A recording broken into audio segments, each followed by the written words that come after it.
మన ప్రభువైన యేసుక్రీస్తు పరిశుద్ధ నామములో ఈ పాడ్కాస్ట్ ద్వారా వాక్యం వింటున్న ప్రతి వారికి ది ఫారెస్ట్ ఫెలోషిప్ తరపున నా హృదయపూర్వకమైనటువంటి వందనాలు. కొలస్సీయులకు రాసిన పత్రిక 2వ అధ్యాయము 9వ వచనం. ఎలయనగా దేవత్వము యొక్క సర్వ పరిపూర్ణత శరీరంగా క్రీస్తు యేసునందు నివసించుచున్నది. ఒకే ఒక్క మాట మనం ఇప్పుడు చూసినట్లయితే సర్వ పరిపూర్ణత క్రీస్తులో నివసించుచున్నది. పరిపూర్ణత, సంపూర్ణతకి ఒక అర్థం మనం దాన్ని చూసినట్లయితే 7 అనేది సంపూర్ణతకు సాదృశ్యం. అయితే ఈ 7 అనేటువంటి విషయాలు బైబిల్ గ్రంథంలో ఆయన ఏమేం చేశాడు, ఎలా రాశాడు అని మనం చూసినట్లయితే బైబిల్ మొత్తం మీద 7 అనేటువంటి మాట యొక్క విషయ సూచికలు 700 సార్లు 7ని గురించి ప్రస్తావించబడింది. 700 సార్లు రాయబడి ఉంటుంది.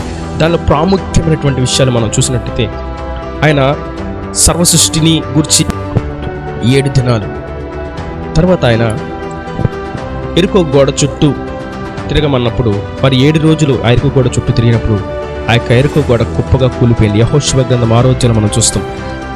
యోసేపు చరిత్రలో చూసినట్టయితే యోసేపు దగ్గర ఫరో రాజు, ఆ రాజుకు వచ్చిన కల్లా 7 బలమైన ఆవులు, 7 బలహీనమైనటువంటి ఆవులు. దాని అర్థం 7 సంవత్సరములు సమృద్ధి, 7 సంవత్సరములు కరువు అని మనం ఆదికాండం 41వ అధ్యాయంలో చూస్తాం.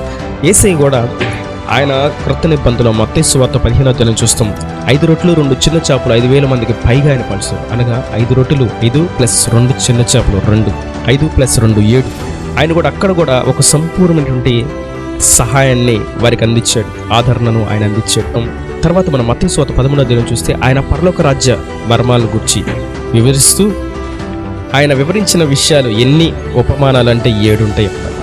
తర్వాత దానియేలు గ్రంథం మనం చూస్తాం 70 వారాల సంఖ్యను గురించి దానియేలు 9లో చూస్తాం. ఆయన క్రీస్తు రాకడను గురించి, క్రీస్తు రెండవ రాకడను గురించి, మధ్యంతర క్రియలను గురించి అన్ని వివరించబడి ఉంటాయి. తర్వాత మనం లూకా సువార్త 23 మరియు యోహాను సువార్త 19లో మనం చూస్తాం. ఆయన తప్పిపోయిన వాటిని గురించి వివరిస్తూ 7 ఉపమానాలు ఆయన ఇస్తాడు, శక్తివంతమైనటువంటి ఉపమానాలు.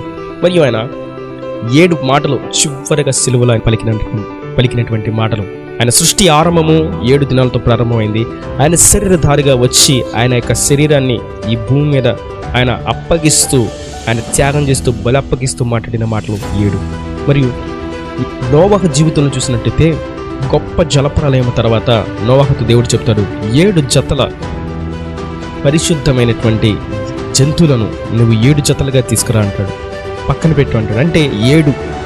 మరియు యోర్దాను దగ్గర ఒక కుష్టివాడు ఎలీషా ప్రవచనం చొప్పున, ఎలీషా మాట చొప్పున ఆ యోర్దానులో 7 సార్లు మునిగి స్వస్థత పొందుకుంటాడు. 2వ రాజుల గ్రంథం 5వ అధ్యాయం మనం చూస్తాం.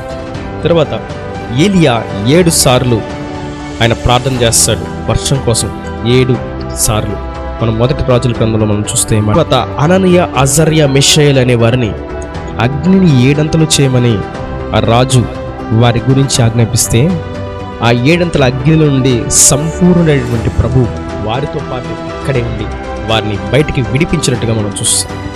అటుపిమ్మట మనం అపోస్తల కార్యాల్లో శిష్యులు వారి యొక్క భారం పరిచయంలో ఎక్కువ ఉండటం చేత సంఘ పెద్దలను మీరు నిర్ణయించండి, ఒక 7 అని అంటాడు. 7 గురించి మనం మాటలు ఎన్నో చెప్పుకోవచ్చు బైబిల్ గ్రంథంలో. కానీ అందులో మనం గుర్తించాల్సింది సంపూర్ణత.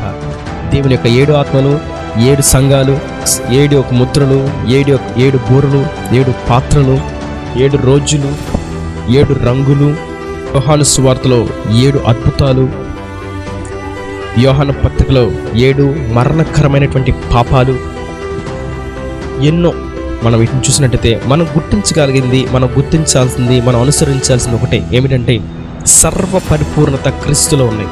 మన ప్రపంచం ప్రారంభం నుండి ఇప్పటి వరకు చూస్తే 7తోనే లింక్ అయినది. అంటే ప్రభు ప్రతి చోట నేను సంపూర్ణుడై ఉన్నాను, నేను పరిపూర్ణుడై ఉన్నాను అని ఆయన తెలియపరుస్తూ, ఆయన కనిపించకుండానే ఆయన క్రియలను బట్టి ఆయన ప్రతిబింబిస్తూ ఉన్నారు. అది రోజుల సంఖ్యలో కావచ్చు, ఆయన సృష్టిలో కావచ్చు, ఆయన యొక్క మరణ పునరుద్ధానంలో కావచ్చు, సర్వంలో కూడా ఆయన నేను ఉన్నాను అని ఆయన చూపిస్తున్నారు. సర్వ పరిపూర్ణత నా యందే దాగి ఉన్నది. కాబట్టి మీరు సర్వ పరిపూర్ణతకు వస్తేనే నా యొద్దకు, నా రాజ్యానికి వారసులు. మీరు సర్వ పరిపూర్ణత పొందుకోవాలంటే నా పరిశుద్ధాత్మతో మీరు నింపబడాలి, నా స్వరూపులకు మీరు మార్చబడాలి.